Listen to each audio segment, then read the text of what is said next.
Se le permitió hacer guerra contra los santos y vencerlos. También se le dio autoridad sobre toda tribu, pueblo, lengua y nación. Y le adoraron todos los moradores de la tierra cuyos nombres no están escritos en el libro de la vida del Cordero que fue inmolado desde el principio del mundo. Si alguno tiene oído para oír, que oiga. Después en el versículo 11 habla de otra bestia. Si os dais cuenta, dice después di otra. No es la misma, es otra bestia. Pero si os dais cuenta, dice que esta bestia subía de la tierra. Sin embargo, en el capítulo 13, verso 1, dice que la primera bestia subía del mar. ¿Lo veis ahí? Vi subir del mar. El versículo 11 dice otra bestia que vi subir de la tierra. Son dos entidades completamente diferentes la una de la otra. A lo largo de la historia, la humanidad ha conocido muchos sistemas de gobierno. Ha conocido durante un tiempo, parte de la humanidad durante un tiempo conoció un sistema que ya prácticamente no existe, pero que se llamaba la teocracia. Era Dios, el creador, gobernando al pueblo y llevando la palabra a través de sus profetas.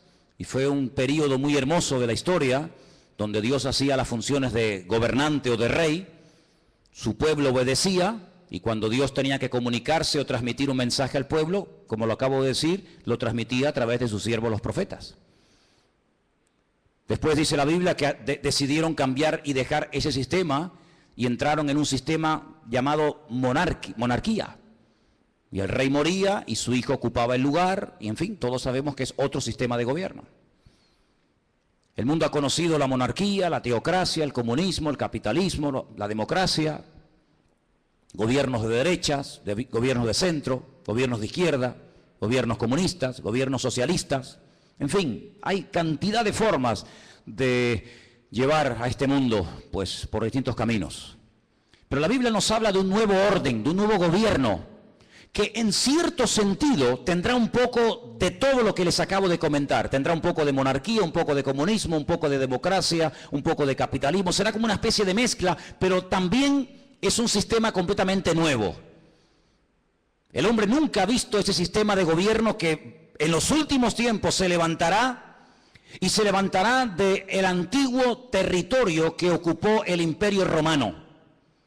Yo no sé cómo estáis de geografía y de historia, pero el antiguo Imperio Romano conquistó prácticamente todo el continente europeo, de punta a punta, todo el Magreb, todo lo que son las naciones del norte de África y parte de Oriente Medio, incluido Siria, Egipto, Palestina y otros países más. De ese antiguo territorio romano, un territorio enorme, la Biblia nos enseña que en los últimos tiempos se formará un nuevo orden mundial, se levantará un gobernante que no sabemos su nombre, pero sí tenemos muchísima información acerca de este personaje, que no es un personaje de la mitología, ni es una especie de engendro entre algo espiritual y algo físico, sino que será un hombre de carne y de hueso, con padre, con madre, con genealogía, con lugar de nacimiento, con pasaporte, etcétera, etcétera. Digo esto porque a veces Hollywood y algunas películas muestran al famoso anticristo como una especie de relación entre Satanás y una mujer, y nace ahí una cosa que no sabe si es un demonio o es un niño.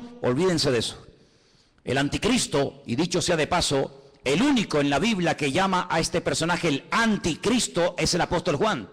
Esa palabra no aparece en ninguna parte de la Biblia, sino solamente cuando Juan habla de este personaje. Anticristo, alguien que se opone a Cristo, alguien que ocupa el lugar de Cristo, porque el anticristo no será un ateo. Satanás no es tonto. Satanás sabe perfectamente que lo espiritual siempre al hombre le tira, por un camino o por otro. Luego el anticristo no será un ateo, sino será una persona que caerá en lo más bajo que puede caer un ser humano, y es en la egolatría. Es pretender recibir adoración como si fuera un dios. Esto no es nada nuevo. Ya en Egipto, en Roma y en otros imperios se ha visto como el hombre ha querido ser adorado. Y al faraón se le llamaba el hijo del dios Ra, el hijo del sol. Y en Roma sabemos que miles de personas fueron matados y fueron asesinados y fueron quemados porque querían recibir adoración y querían incluso que se les presentara sacrificios y flores y reconocimiento. Así que el anticristo será una persona que al principio, digamos que entre comillas, respetará todos los cultos, todas las creencias, todas las religiones, todo vale, no pasa nada, pero vamos a ver cómo después la Biblia nos dice que pega un cambio y vamos a ver cómo a lo espiritual le va a dar una importancia tremenda, porque el anticristo, que en el Antiguo Testamento se le llama Gog, G-O-G. Cuando usted lee, por ejemplo, los libros del profeta Ezequiel, usted se va a dar cuenta de que al que llamamos nosotros el anticristo, en el Antiguo Testamento se le llama Gog. Fijaros qué cosa tan interesante. Satanás, que es un perfecto imitador de las cosas que Dios hace o que va a hacer, llama a este personaje en el Antiguo Testamento Gog, y es un nombre que la primera y la última letra de su nombre es la misma, es la G, la Gimel en hebreo. Y suma 3, 6, 3. Un múltiplo de 666, da 66 en total. Imitando a la profecía que Dios le dio al rey David. David es otro el único nombre en la Biblia que aparece con la misma letra al principio y al final. David empieza por D, termina por D.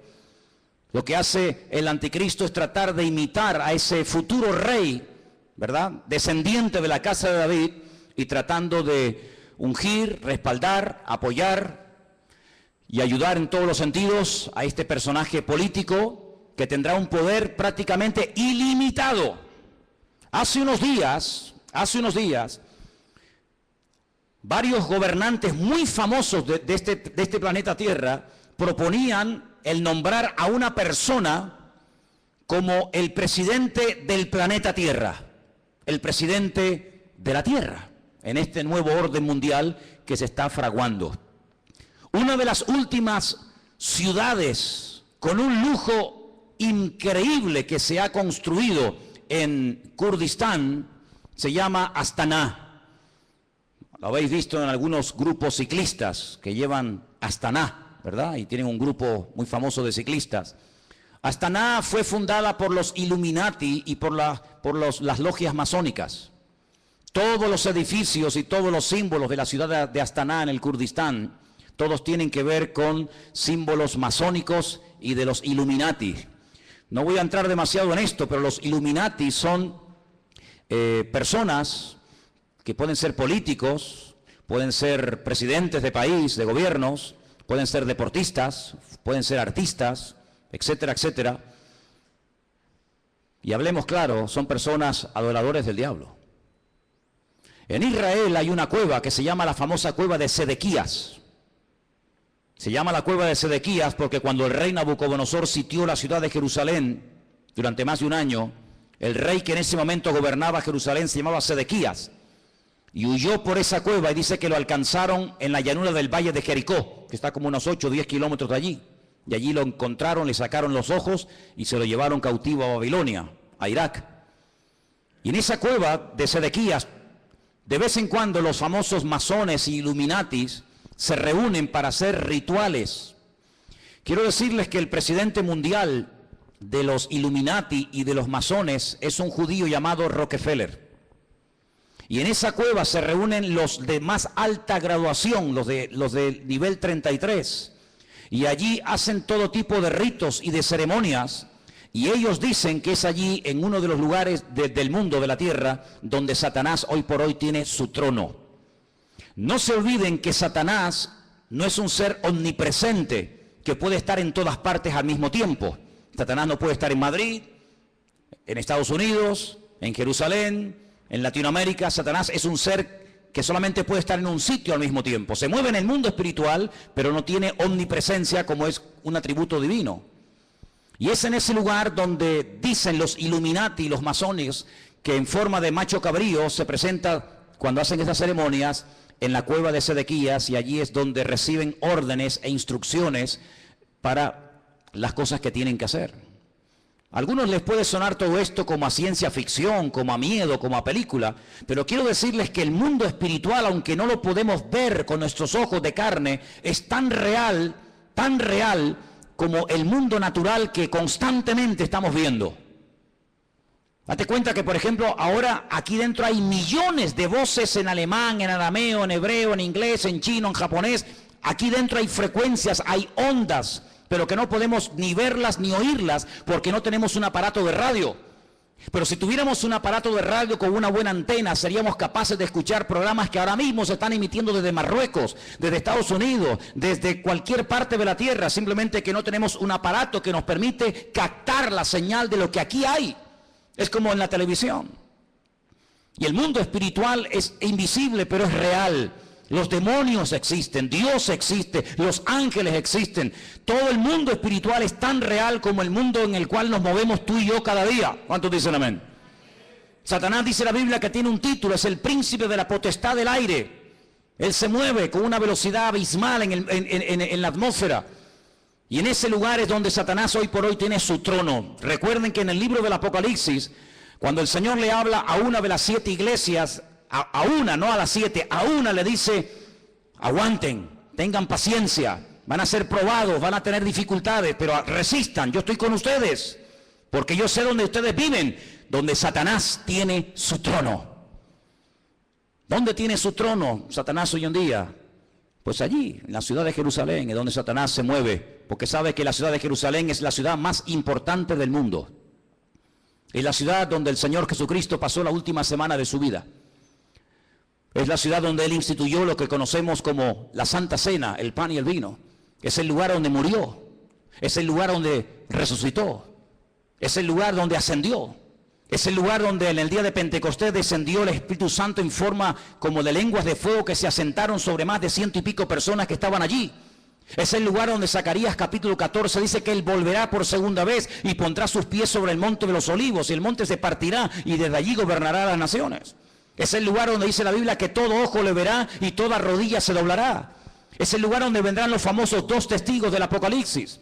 Es el lugar donde Dios tendrá su sede de gobierno. Es una ciudad mencionada en más de 3.500 ocasiones en la Biblia, en el Antiguo Testamento. Es una ciudad importantísima. Es un lugar donde se está orando permanentemente, de noche y de día, por esa ciudad, pero es un lugar también donde Satanás tiene puestos sus ojos, porque sabe lo que allí va a pasar y lo que allí ya está pasando. Así que el anticristo, no el falso profeta, sino el anticristo, el cuerno pequeño, como lo llama Daniel, el hombre de pecado, el hijo de desobediencia, el inicuo, esta persona cruel y despiadada, tendrá durante 3 años y medio un poder impresionante como no nos podemos ni imaginar. Esta es la última oportunidad que Satanás tiene para destruir a las naciones, para engañar al ser humano. Esta es la última oportunidad, la última bala en la recámara que le queda al diablo por hurtar, matar y destruir, dice la palabra de Dios. Así que se viene un sistema de gobierno que nunca en la vida el ser humano ha visto. Pero, como hemos leído, este hombre, este falso Cristo, este falso Mesías, el anticristo, dice la Biblia que hará alianza, escuchen bien, hará alianza, hará pacto y tendrá el respaldo económico y espiritual de un ente espiritual, por así decirlo, de un grupo religioso que la Biblia lo denomina la Gran Ramera o la Gran Babilonia. ¿Y quién es esta Gran Ramera?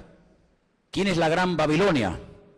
Bueno, voy a leerles algunas cosas y ustedes lleguen a sus propias conclusiones. La Biblia dice en el libro del Apocalipsis, seguimos en Apocalipsis capítulo 17, que esta Gran Ramera, Babilonia, la madre de las rameras, que ha contaminado a toda la tierra.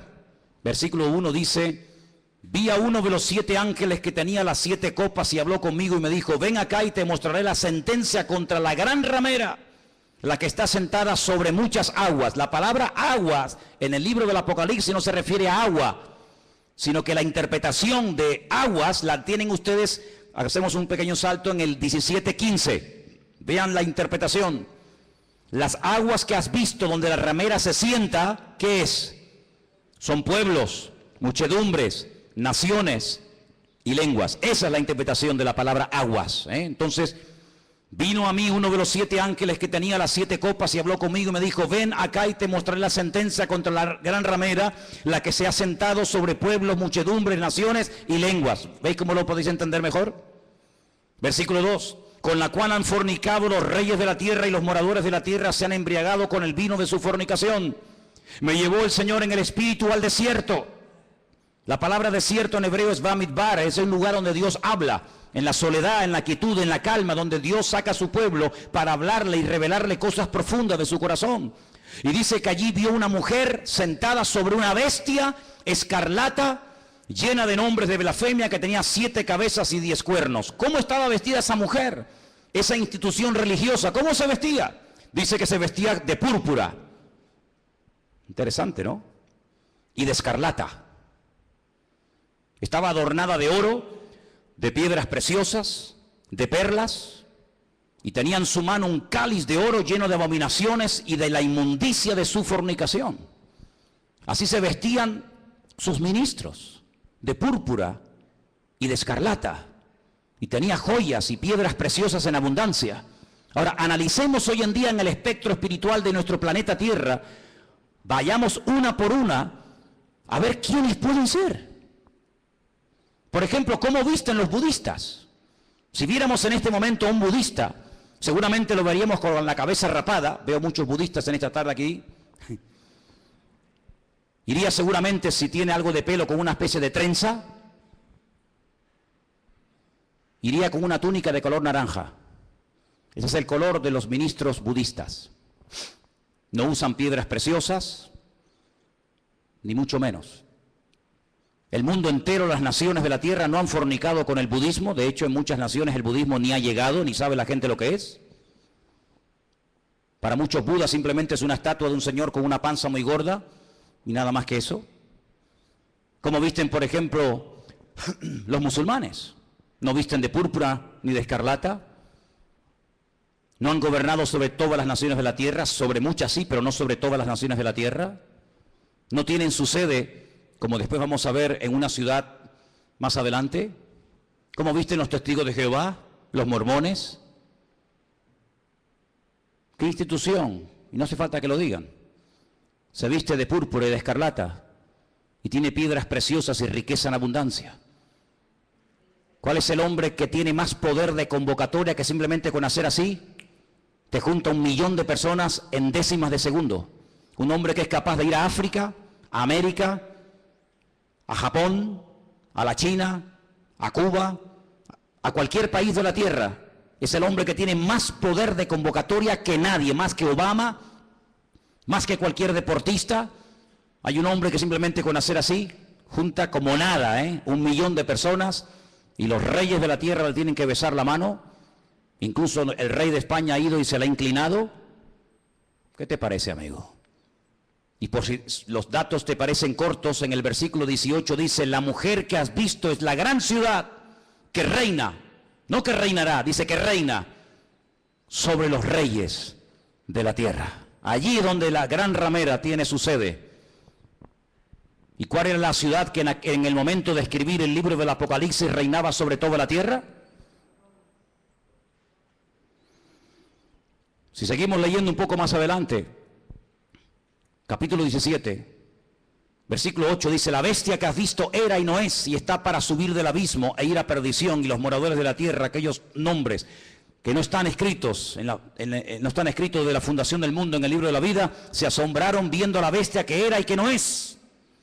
Es increíble, amados hermanos, ver cómo el anticristo se hará de la fuerza política, económica y espiritual de esta institución religiosa que la Biblia nos enseña que harán uña y carne en los últimos tiempos.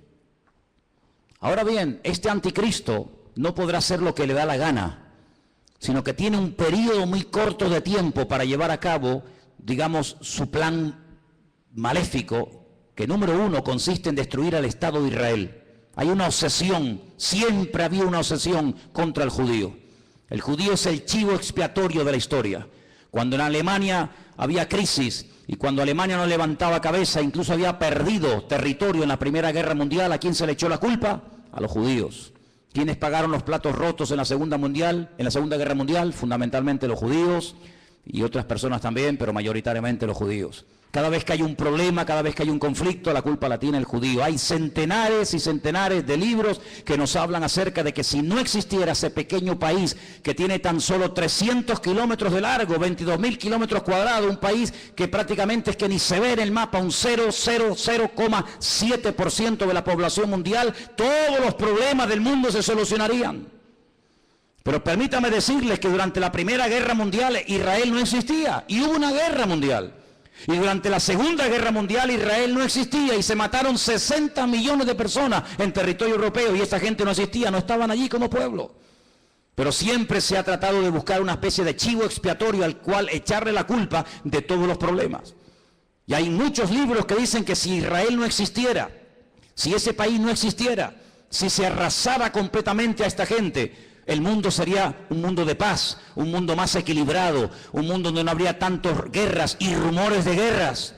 Así que el primer objetivo de este personaje es ganarse la confianza del Estado de Israel. ¿Y cómo se ganará, según la Biblia, la confianza de los judíos para que durante un tiempo corto, pero al fin y al cabo un tiempo, lo apoyen? Pues muy fácilmente, permitiéndoles cumplir el sueño que todo judío tiene durante 2000 años, no lo han perdido jamás. Han estado de aquí para allá, los han matado, los han quemado, los han crucificado, les han hecho de todo, pero siempre han tenido una obsesión en la mente, y es poder volver a Jerusalén y poder volver a ver reconstruido el templo de Jerusalén. El templo de Jerusalén fue destruido en el año 70 por las tropas romanas, capitaneadas por Tito, el hijo de Vespasiano. Y desde el año 70 de la era cristiana hasta hoy, allí no hay templo. Los romanos araron aquel lugar, le cambiaron el nombre a Jerusalén y le pusieron Aelia Capitolina. Le cambiaron el nombre de Israel por Palestina, para que nunca más nadie se acordara que una vez hubo una ciudad en la historia de la humanidad llamada Jerusalén y un país llamado Israel. Pero todos sabemos que ese país ahí sí sigue existiendo. 7 guerras, ningún país moderno ha tenido que soportar 7 guerras, donde incluso ha tenido que pelear a veces hasta con 14 naciones a la vez. 14 naciones se han unido por tierra, por mar y por aire para destruir a esta gente, y en las 7 ocasiones no han podido hacerlo. Pero la Biblia nos enseña, y lo dice muy claramente en Ezequiel, en Daniel, en Zacarías, etcétera, que el enemigo intentará destruir a esta nación con armas nucleares. Y la palabra de Dios nos enseña que en un valle que está a las afueras de Jerusalén, llamado el Valle de Jezreel, o el Valle de Megido, se llevará a cabo una batalla tremenda que hasta la Biblia ya ha dado el nombre de dicha batalla, la famosa batalla de Armagedón. De hecho hay películas, ¿no?, que se llaman Armagedón. Y dice la Biblia que allí vendrán naciones de todas partes de la tierra. Atacarán por el norte, por el sur, por el este y por el oeste, por tierra, por mar y por aire. Y será un tiempo de angustia para Israel. La palabra de Dios nos enseña que más de 200 millones de soldados, escuchen bien, a Juan también le asombró, imagínate, nos asombra a nosotros escuchar esta cifra. Imagínate a Juan hace 2000 años en la isla de Patmos escribiendo el Apocalipsis. 200 millones de soldados se unirán con un solo objetivo: destruir al pueblo de Israel. ¿Y por qué tanta obsesión por destruir a Israel? Lo he dicho muchas veces y lo vuelvo a repetir, por una sencilla razón. Porque el Dios creador, el único Dios que existe, el Dios de Abraham, el Dios de Isaac y el Dios de Jacob, ha prometido bajo juramento, con su mano levantada, que Israel nunca será destruida, que Dios peleará por ese pueblo. A pesar de sus defectos, a pesar de su desobediencia, a pesar de su rebeldía, Dios defenderá a muerte a ese pueblo. El país, la nación, el imperio que sea capaz de destruir a Israel demostrará, número uno, o que Dios miente o que Dios no existe. Si Dios ha prometido defender a Israel a muerte y que nunca ninguna nación, ningún pueblo, ningún país, ninguna arma forjada se podrá nunca levantar contra esta gente y ser destruida, si alguien logra destruir a Israel, si alguien logra botarlos al mar como intentó Jordania hace años atrás, pues simplemente demostrará que lo que Dios prometió era mentira, o que tal vez Dios ni siquiera existe, el Dios de ellos. Por lo tanto, el enemigo está tratando de demostrar por todos los medios habidos y por haber que Dios miente. Ya lo hizo en el principio de los tiempos, en el libro del Génesis. Cuando se acerca a la primera mujer, le dice: ¿por qué no comes? ¿Por qué no desobedeces a Dios? Y la mujer dijo: porque Dios nos dijo que si pecamos y si desobedecemos la ley de Dios, vamos a morir. Y Satanás le dice: Dios te ha mentido, no es verdad, tú no vas a morir. Lo que pasa es que Dios sabe que si comes de este árbol, si desobedeces a Dios, le harás la competencia, le harás sombra y serás otro Dios. Y eso Dios no quiere que ocurra. Y la Biblia nos enseña que aquella persona le creyó a diablo, le creyó a Satanás y le creyó a la mentira. Y así como la verdad te hace libre, la mentira te esclaviza y te destruye. Por eso a lo largo de la historia, desde Caín hasta nuestros días, Satanás ha intentado destruir al pueblo de Israel, al Dios de Israel. ¿Por qué? Porque él quiere ser adorado y reconocido. Y el anticristo, este hombre, este líder político, exigirá que se le adore. Dice la Biblia que cuando el templo de Jerusalén sea reconstruido, y quiero decirles que he estado muchas veces en Israel, muchísimas veces, y cada vez que he ido he tenido la oportunidad y la bendición de poder ir al Museo del Templo, donde puedes ver absolutamente todo, salvo el arca del pacto. Ya está todo preparado, todo dispuesto, todo listo para que se reconstruya por tercera vez el famoso templo de Jerusalén, en el único lugar del mundo donde los judíos pueden construir un templo. Los judíos no son como los evangélicos que pueden construir iglesias en cualquier parte, o como los católicos que construyen catedrales en cualquier ciudad del mundo. El judío tiene la orden, la prohibición de no edificar ningún templo en ninguna parte de la tierra, salvo en el monte Moriah, donde miles de años atrás el patriarca Abraham subió a lo alto de esa montaña a sacrificar a su hijo. Y es en ese lugar donde Dios únicamente permite que se construya un templo, donde Él, dice la Biblia, que pondrá su gloria y su presencia para que todas las naciones de la tierra conozcan que Dios es uno, dice la palabra de Dios. ¿Por qué no lo hacen? Tienen poder para hacerlo. En 1967, en junio del 67, el 7 de junio del 67, la Biblia nos enseña, o la historia, perdón, nos enseña que las tropas de Israel entraron y conquistaron toda la ciudad de Jerusalén. No podían entrar en Jerusalén, pero en el 67 tomaron toda la ciudad. Subieron a lo alto del monte, pero le dejaron hasta el día de hoy a Jordania que administre las explanadas del templo, donde está la famosa mezquita de Omar y la famosa mezquita de Al-Aqsa. Pero es allí donde algún día, dice la palabra de Dios, que el templo será reconstruido. Y a los 3 años de ser edificado ese templo, nos dice en Tesalonicenses, justo a los 3 años, este personaje entra al lugar santísimo, lo profana, y entonces exige que todo el mundo le adore y le reconozca como el único Dios. Quiero leerles en 2 de Tesalonicenses capítulo 2, versículo 1, escuchen bien la lectura. Dice el apóstol Pablo: con respecto a la venida de nuestro Señor Jesucristo, de eso está hablando, y nuestra reunión con Él, os rogamos, hermanos, que no os dejéis mover fácilmente de vuestro modo de pensar, ni os conturbéis, ni por espíritu, ni por palabra, ni por carta, como si fuera nuestra, en el sentido de que el día del Señor está cerca. Nadie os engañe en ninguna manera, porque no vendrá sin que antes venga la apostasía, el desmadre, el descontrol total y absoluto. En ese ambiente de desmadre, de descontrol, de guerras y rumores de guerra, de crisis y más crisis, en ese ambiente se levantará el anticristo. Porque viene ofreciendo paz, viene ofreciendo seguridad y viene ofreciendo estabilidad a un mundo que entrará en caos y entrará en picado y no habrá forma de solucionar el problema. Vendrá la apostasía. Dice la Biblia que en los últimos tiempos muchos que se llaman creyentes o cristianos o seguidores de Dios o de Cristo apostatarán de la fe, llegarán a escuchar hasta espíritus engañadores, espíritus malignos, llegarán a creer en cuanta cosa rara y extraña aparezca por el escenario, y se producirá un enfriamiento a nivel mundial por parte de muchos que se llaman creyentes. Dice, y el amor de muchos, a consecuencia de que se ha multiplicado la maldad, se enfriará. Y si aquellos días no fueren acortados, nadie se podría salvar. Dice, más por causa de los escogidos, y por ahí están los listos de turno, que siempre dicen, no, pero los escogidos son los judíos, no somos nosotros. Eso es mentira.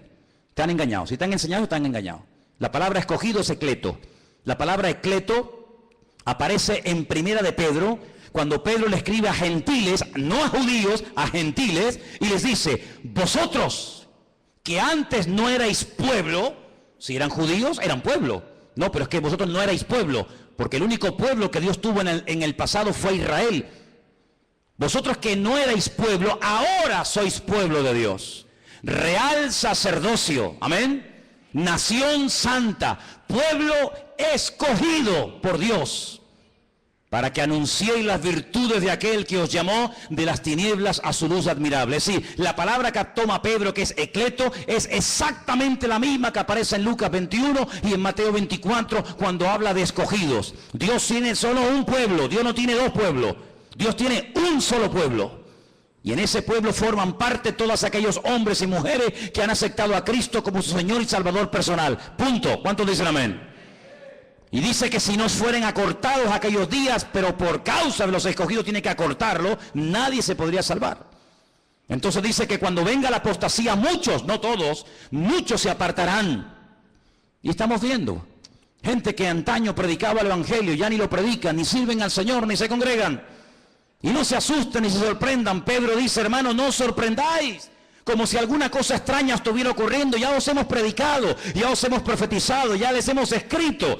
Dice, y después de mi partida, yo procuraré que ustedes tengan memoria de esto, para que no se olviden, que muchos apostatarán de la fe, que muchos se apartarán, que muchos se olvidarán de Dios, incluso hasta lo van a renegar y lo van a rechazar. Dice que cuando venga, antes de que venga el Señor, tiene que venir la apostasía y se manifieste el hombre de pecado, el hijo de perdición.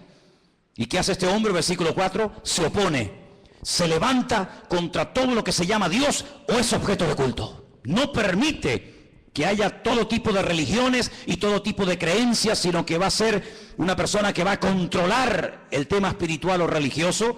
Dice, y es de tal manera este personaje cruel, que dice que se sienta en el templo de Dios como Dios, haciéndose pasar por Dios. Y el único templo que Dios ha tenido y tendrá es el templo de Jerusalén. Por lo tanto, la Biblia nos habla clarísimamente acerca de que el templo de Jerusalén va a ser reconstruido otra vez. Sí, hermanos, otra vez va a ser reconstruido.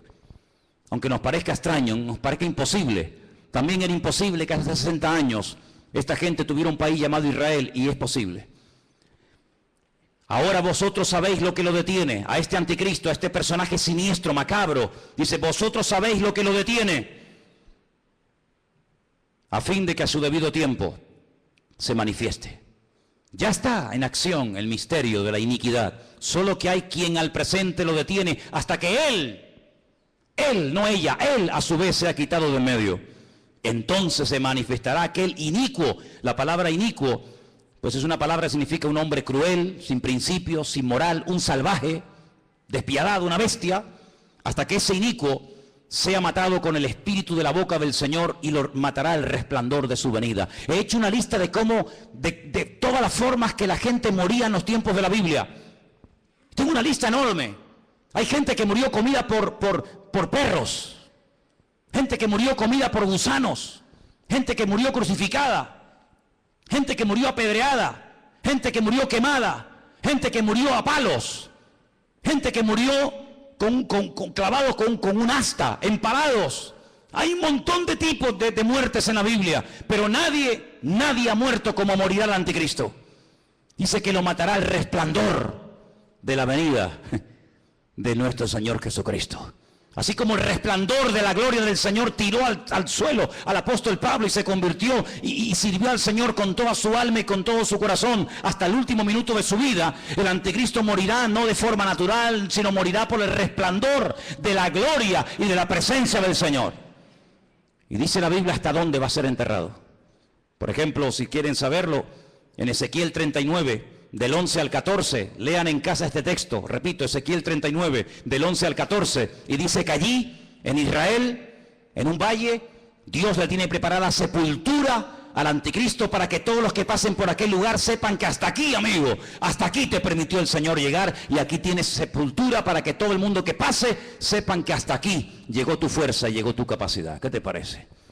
Así que este personaje es un personaje político, que tendrá el apoyo de esta institución llamada, según la Biblia, la Gran Ramera o la Gran Babilonia, y durante 3 años y medio atormentará a las naciones, durante 3 años y medio tratará de llevar a las naciones al auténtico desastre y al auténtico caos, Y hay muchos datos acerca de este personaje en la Biblia. Les voy a leer algunos. Se van a quedar sorprendidos lo que la Biblia nos dice acerca de este hombre.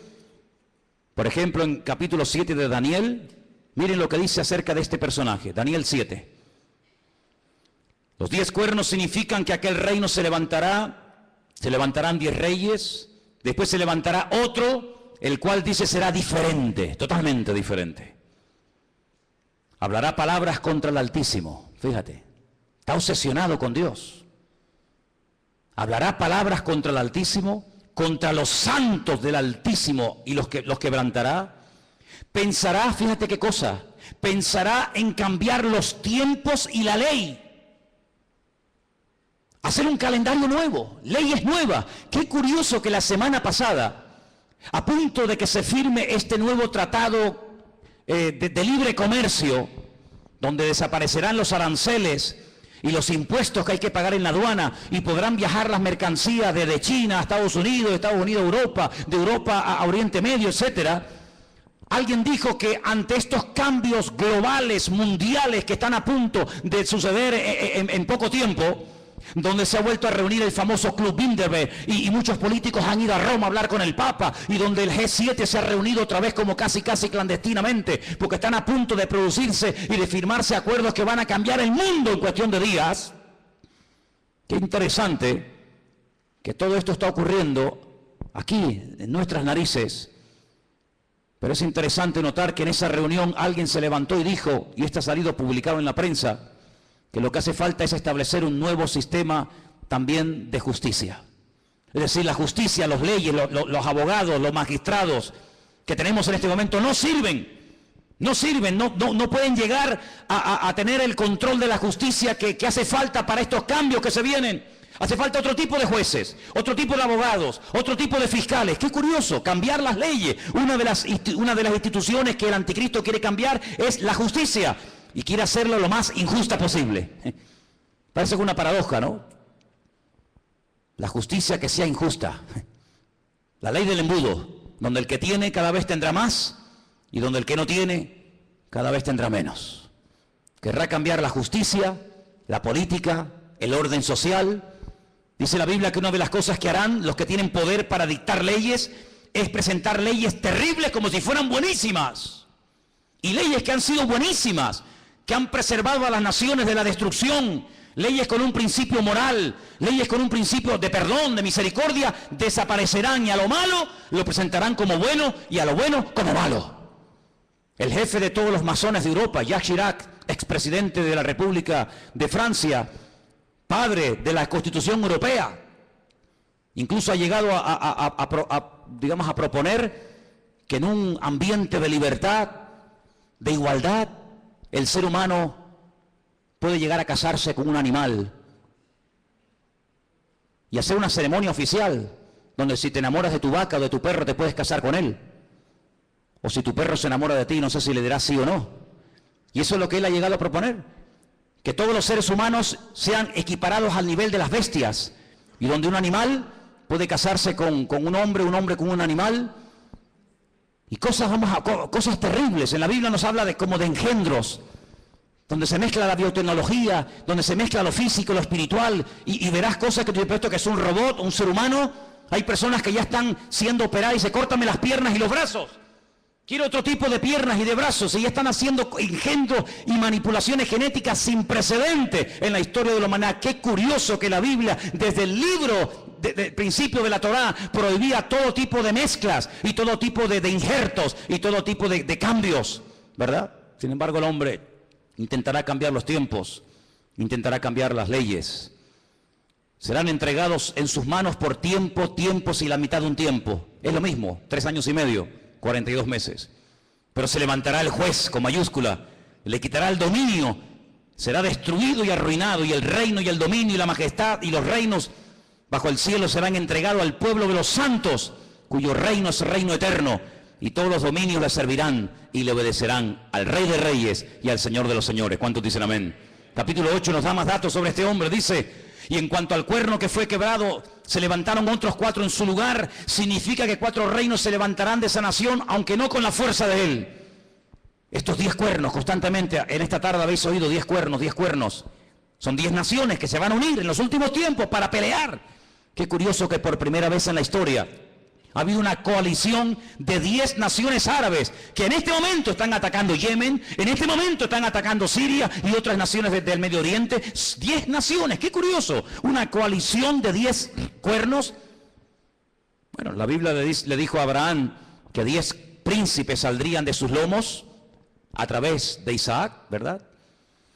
Y dice en el capítulo 8, verso 23, al fin del reinado de estos, cuando los transgresores lleguen al colmo, se levantará un rey altivo de rostro y entendido en enigmas, imitando a Salomón, que dice que venían de todas las naciones de la tierra para hacerle preguntas difíciles, y a todo lo que le preguntaban él respondía. El anticristo tendrá una sabiduría impresionante, diabólica, pero la tendrá. No te olvides que el Señor, cuando creó a este ser tremendo, que no era en ese momento Satanás, sino un querubín, dice que lo dotó de una sabiduría espectacular, de una hermosura sin precedentes. Satanás es capaz de hablar en todos los idiomas de la tierra, de entender todas las cosas que jamás en la vida le podrán caber en el cerebro a ningún ser humano. Y todo eso se lo dará, dice la Biblia, poder, autoridad, respaldo, apoyo a este personaje. Verso 24, y su poder se fortalecerá, pero no con su fuerza propia. Causará grande ruina y prosperará. Qué curioso, por una parte causa ruina y por otra parte prospera. Qué tremendo que los que causan ruina a los demás siempre son prosperados ellos. Es interesante, ¿no? Causan ruinas, destruyen pueblos, saquean ciudades, hacen destrozo, pero estos que le arruinan la vida a millones de seres humanos, luego son los tipos más ricos del mundo.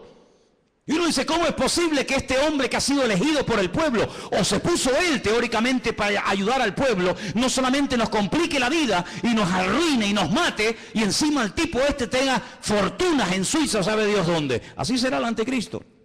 Hará arbitrariamente, es decir, hará lo que le da la gana. Destruirá a los fuertes y atacará al pueblo de los santos. Israel va a ser atacado, Israel lo sabe. En este momento solamente Irán, escuchen bien esto, solamente Irán.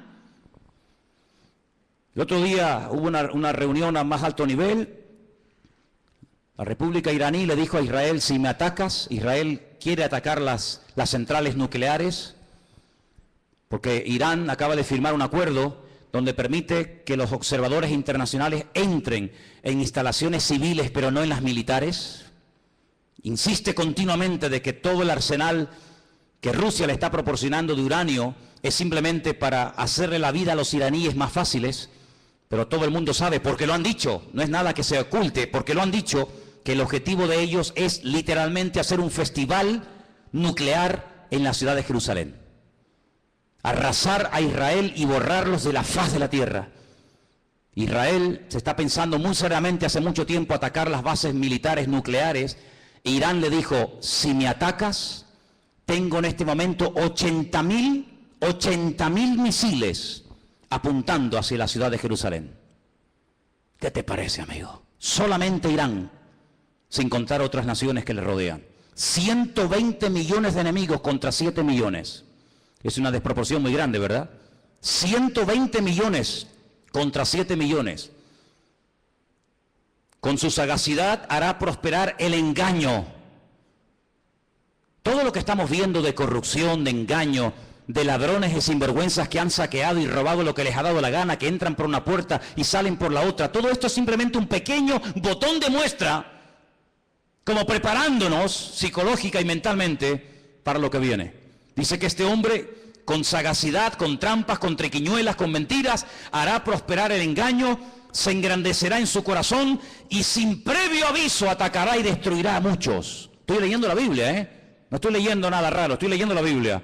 Se levantará contra el príncipe de los príncipes, pero será quebrantado, aunque no por mano humana. Fijaros cómo el enemigo ha ido adaptando la estrategia según los tiempos.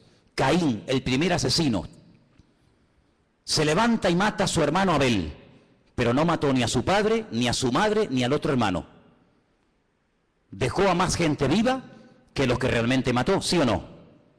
Qué curioso, Caín mató a uno, pero dejó vivo a más gente. Cuando pasa el tiempo, dice la Biblia que otra persona que también tiene el mismo espíritu de Caín, pero elevado a la máxima potencia, va más allá y dice, en vez de matar a uno, matemos a todos, pero solamente a los varones. Y deja a todas las mujeres vivas. Sabemos también que Moisés se salvó y etcétera. Pero fíjate, Caín mató a uno, pero dejó vivos a otros. Pero Faraón quería matar a todos los varones y la muerte iba en aumento. Pero cuando no lo consiguió, el mismo espíritu de Caín que habitó en Faraón salpicó y se apoderó de aquel rey perverso de Amán, allí en los tiempos de la reina Esther, y dijo, no solamente a los hombres, sino a los hombres, a las mujeres, a los niños, y arrasemos con todo. Es decir, que no ha ido a menos, sino que la maldad siempre ha ido a más, siempre ha ido a más. Por lo tanto, todo lo que hemos visto a lo largo de la historia son simplemente pequeñas pinceladas de lo que le espera a esta tierra. Si saltamos al capítulo 11 de Daniel, sigue dando datos muy interesantes. Dice aquí, hará este rey según su voluntad. Se ensoberbecerá, se engrandecerá sobre todo Dios, y contra el Dios de los dioses hablará. Y dice aquí, y prosperará. Es increíble, ¿eh? Y prosperará. Por eso dice la Biblia, no tengas envidia del hombre malo que prospera en su camino. Porque a veces los malos también son prosperados, pero no por Dios. Y dice aquí, hasta que sea consumada la ira y lo que está determinado se cumpla. Ahora fíjate qué dato tan interesante. Yo sé, y algunos seguramente me lo harán notar, que en el texto original no existen palabras con mayúscula y palabras con minúscula.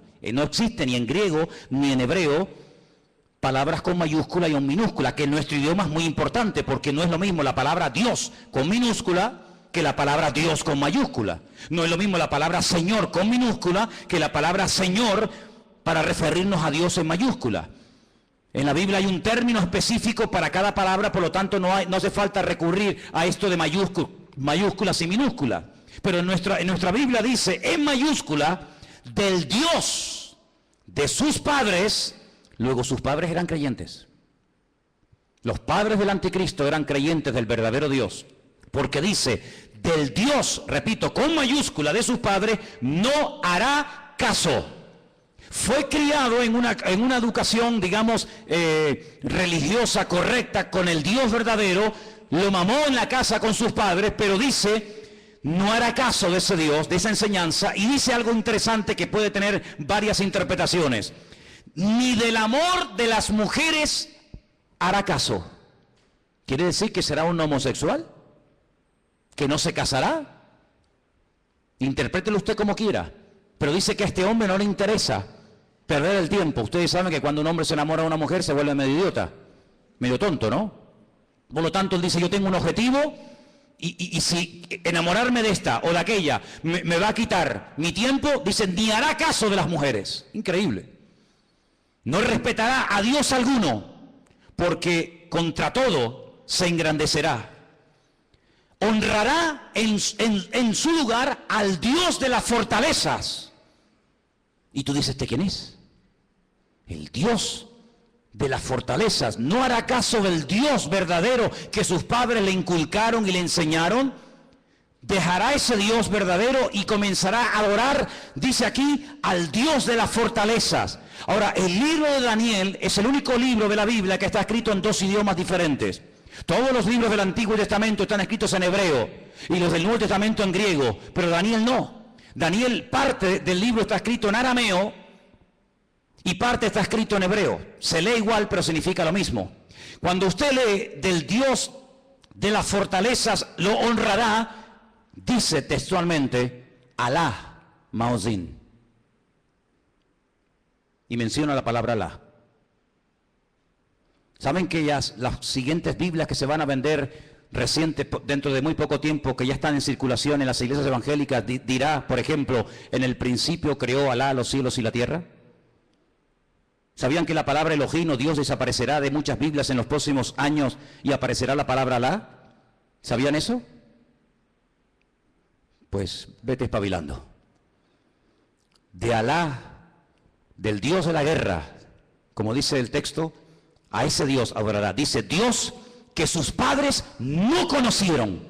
No tiene nada que ver la adoración a ese Dios con el Dios que sus padres le enseñaron. Y dice, lo honrará con oro y con plata, con piedras preciosas y con cosas de alto precio. Hermanos, esto se escribió hace más de 3000 años, ¿eh? Es impresionante cómo hace más de 3000 años el profeta Daniel sabía detalles de la vida de este hombre que en aquel momento lógicamente no existía y que está a punto de aparecer. Y dice, con un Dios ajeno se hará de las fortalezas más inexpugnables y colmará de honores a los que le reconozcan y con precio repartirá la tierra. Pero al cabo del tiempo el rey del sur contenderá con él y se levantará contra él como una tempestad. También le irá mal al anticristo, no te quepa la menor duda, también le irá mal, pero durante un tiempo aparentemente las cosas le van a funcionar. Ante este panorama de este nuevo orden mundial, ante este panorama donde ya el famoso chic que habéis oído y que sabéis que está por ahí por el mundo dando vueltas, donde el dinero en muchas naciones ya ha desaparecido, no es que va a desaparecer, ya ha desaparecido. En Suecia usted va con dinero y no lo puede usar, ya no se usa dinero para pagar nada en Suecia, todo es con otro sistema. Pues dice la palabra de Dios que en los últimos tiempos se va a implantar a nivel mundial un nuevo sistema comercial, donde ya no hará falta llevar dinero. Lo puede perder, se puede olvidar de él, se deteriora, se gasta, se pierde, te lo pueden robar. Sino dice la Biblia que se va a implementar un sistema que en sí es un sistema buenísimo, pero hay que ver lo que viene detrás. Y es un sistema donde dice la Biblia que nadie podrá llegar ni a comprar nada, ni a vender absolutamente nada, ni un litro de leche, hermano, ni una barra de pan en la panadería, ni nada de gasolina para el coche. Nadie podrá bajo ningún concepto comprar ni vender, a menos que lleve implantado en su cuerpo un microchip, como el que llevan los perros, hace muchos años, donde simplemente con un aparatito, cualquier veterinario del mundo sabe cómo se llama ese perro, dónde vive, si está vacunado, si no está vacunado, cómo se llama el dueño, dónde vive y qué hace y qué no hace. Es un pequeño microchip alimentado con una pequeña pila de litio implantado en la piel, de tal manera que usted en cualquier momento puede llegar a una ferretería, a una carpintería, a una farmacia, a donde quiera, simplemente usted pasando su mano, automáticamente le descuentan de su cuenta bancaria lo que supuestamente usted puede tener. Así no tiene problema de que nadie le robe, de que nadie le quite nada. Y usted dirá, pero eso es una locura. No es ninguna locura. Muchísimos soldados del ejército norteamericano, muchísimos multimillonarios ya le están poniendo a sus hijos este especie de microchip. ¿Por qué? Porque tiene muchas ventajas, aparentemente. Y es que usted está localizado 24 horas del día, aunque esté metido en un submarino bajo tierra o bajo el mar.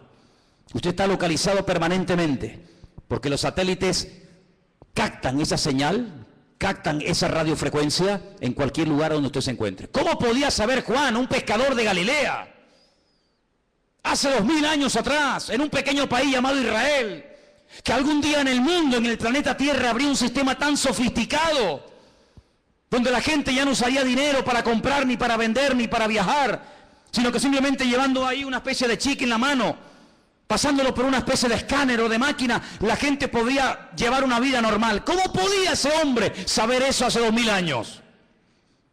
No lo sabía. Dios se lo dijo.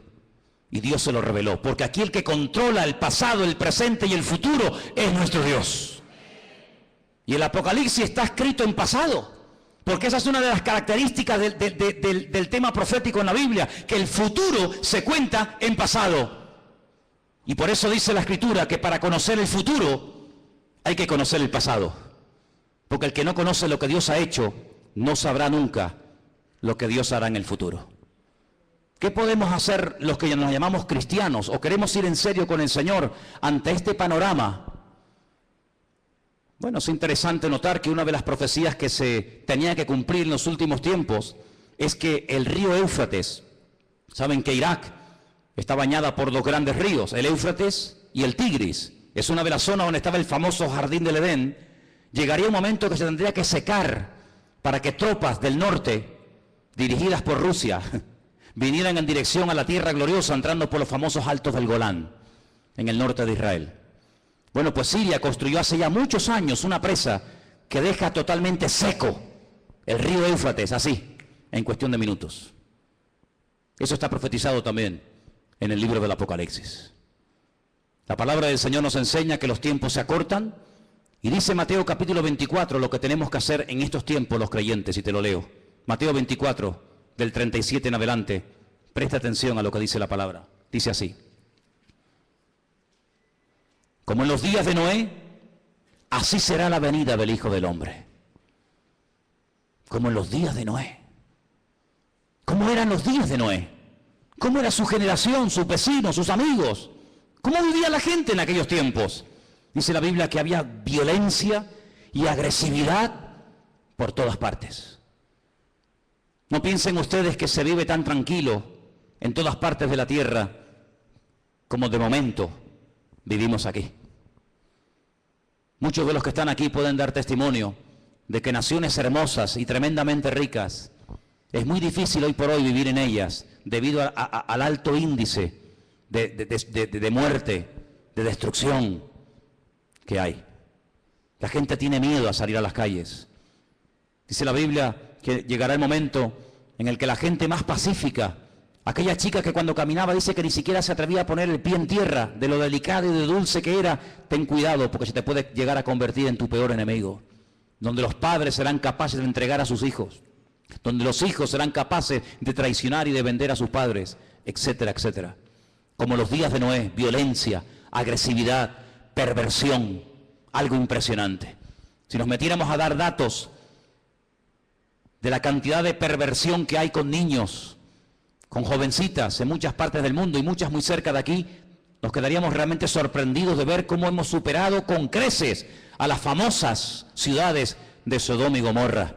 La perversión ha llegado a unos niveles indescriptibles. Sigo leyendo en el versículo 38.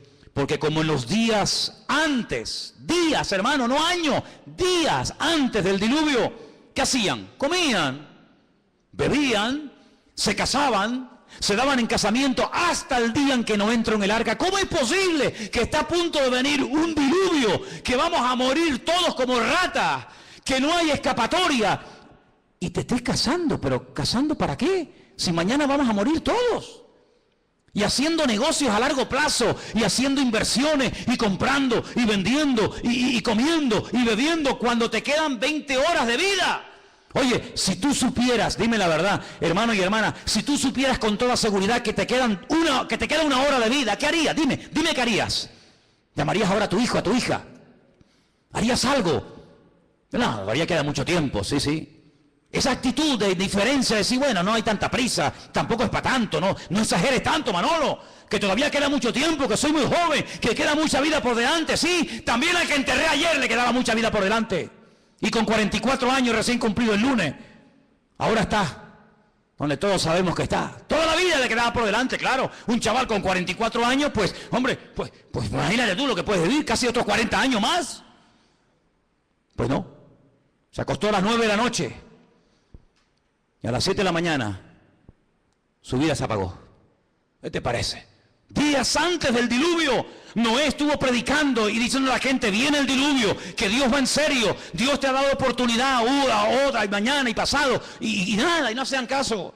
Así será la venida del Hijo del Hombre. Dice, no entendieron. Oye, ¿no te ha pasado? Gente inteligente, gente con más o menos un mínimo de cultura, un mínimo de, no sé, de luz, que tú le hablas de cualquier cosa y todo lo entienden. Le hablas de política, 3 horas hablando de política. Le hablas de fútbol, va, pero yo te cuento. Le hablas de lo que quieras. Tocas el tema de la Biblia, tocas el tema del Señor y son los más torpes del mundo. Y un tío tan listo, un tío tan sabio, un tío tan espabilado, un tío que se ha buscado la vida toda la vida, de todo entiende y de todo sabe. Lo dejas en el desierto y el tío sobrevive. Lo dejas en el Himalaya y el tío se busca la vida. Cuando le hablas del Señor, no entiende nada. Leíste la Biblia, sí, pero no la entendí. Pero tío, ¿cómo es posible que leas el periódico, leas la revista y todo lo entiende? Y cuando te hablo de Dios, no entendieron. Hay como una nube, hay como una ceguera espiritual. ¿Por qué se creen que comencé el culto cantando abre mis ojos? ¿Piensan que todo esto es casualidad? ¿Que detrás de esto no hay oración y preparación? Y diciendo, Dios mío, háblanos. Claro que lo hay. Abre mis ojos, ¿pero a qué? a la realidad espiritual de lo que se cierne y de lo que viene, hermanos. No entendieron hasta que vino el diluvio. Cuando entendieron era demasiado tarde. Claro, entendiste, pero ya no hay tiempo. Se los llevó a todos. Así será también la venida del Hijo del Hombre. ¿Qué te parece, amigo? Algunos no tuvieron miedo la primera vez que se metieron un pico en las venas. No tuvieron miedo ninguno. Algunos no tienen miedo a tirarse en parapente, en paracaídas, al vacío, nadar entre tiburones, subir al Himalaya y hacer locura. Y venga a beber, y otra. No tienen miedo, pero cuando llega la hora de poner ese valor al servicio de Dios, son unos cobardes. Y la Biblia los llama así, La gente que no tiene valor para creerle a Dios los llama cobardes. Valientes para lo malo, cobardes para lo bueno. ¿No entendieron? Dice, pero por eso estarán dos en el campo. Uno se va y otro se queda. Dos mujeres estarán moliendo en un molino. La una será tomada y la otra será dejada. Y ahora viene la palabra, escúchala. Velad, velad, porque no sabéis a qué hora. Es verdad, pero tal y como están las cosas, la hora no la podemos saber, pero ¿qué quieres que te diga? Viendo todas las piezas del puzzle, uno las va juntando por aquí, las va juntando por allá, lo que oye por aquí, lo que oye por allá, lo que me cuenta fulano, lo que yo he leído, lo que me han contado, lo que yo veo tal, y va juntando y dice, Dios mío, nos queda poco, la hora imposible, pero el Señor está cerca. ¿Cuántos lo saben? Sabed esto, que si el padre de familia supiera que hora el ladrón va a venir, velaría y no dejaría minar su casa. Lógico. Si yo sé que esta noche a las 3 de la mañana me va a venir alguien a robar la casa, yo no duermo. Yo no lo voy a recibir con una Biblia, Yo me hago de un palo o de un hacha, lo que haga falta. Que venga a las 3 de la mañana. Que venga. Te voy a dar la del pulpo, te voy a dar. Pero si yo no sé que viene a las 3, yo me voy a dormir, me levanto mañana. Y cuando me levanto digo, ¡ay va! Que me han robado, que me han quitado esto, que me han quitado lo otro. Pero dice la Biblia, cuando tú sabes que el Señor viene pronto, tú no estás distraído, tú no estás atontado, tú no estás agobiado. ¿Qué es lo que hace el diablo? A uno los revienta a trabajar, como a los judíos en Egipto. Que trabajen como mulas. Así no piensan, así van a llegar a la noche a la cama rendidos. Pero el diablo también a otro le dice, no trabajes tanto. ¿Para qué trabajar tanto? Y los tiene todo el día ociosos, sin pegar palo al agua, y entran en depresiones. Se aburren, comienzan a tontear con esta, a tontear con el otro, mensajitos a este, mensajitos al otro. Entonces los dos extremos. O te revienta a trabajar para que no tengas tiempo ni para orar, ni para leer la Biblia, ni para congregar. No, estoy muy cansado, no puedo. No, es que no tengo tiempo. O te lleva al otro extremo y dice, no pegues un palo al agua, no seas tonto. Y estás todo el día buscando un juguetito en lo que entretenerte. ¿Qué te parece? El diablo no es tonto, El diablo no es tonto. Sabed esto, que si el padre supiese a qué hora habría de venir, velaría y no dejaría minar su casa. Por lo tanto, tenéis que estar preparados, porque el Hijo del Hombre vendrá a la hora que no penséis. ¿Cuántos dicen amén? Os voy a dar una cita para que la leáis tranquilamente en casa. Se titula El Anticristo. Está en 1 de Juan 2, del 18 al 24. El Anticristo. Una de las características de este hombre, ¿cuál será? Ahí está. 1 de Juan 2, del 18 al 24. Algunos dirán, bueno, pero cuando, hermano, las cosas se pongan feas, difíciles, cuando empiece a ocurrir todo esto, los creyentes no vamos a estar, ¿no? Entonces, ¿para qué se escribió la Biblia? Si no vamos a estar, ¿para qué se escribió? Tanta tinta, tanto libro, tanta literatura, tanta advertencia, tanta profecía, tanto mensaje. Si al final no vamos a estar, está perdiendo el tiempo. Es que se escribió tanto para que el pueblo de Dios no fuera sorprendido. Alguien dijo hace 150 años, escucha bien esto, hace 150 años, alguien dijo, tranquilos hermanos, cuando empiecen las persecuciones, cuando empiecen las matanzas, cuando empiece el mundo a ponerse difícil y duro, el Señor arrebatará a su iglesia y aquí no estaremos ninguno. Esto lo dijeron hace 150 años. Es decir, durante 2000 años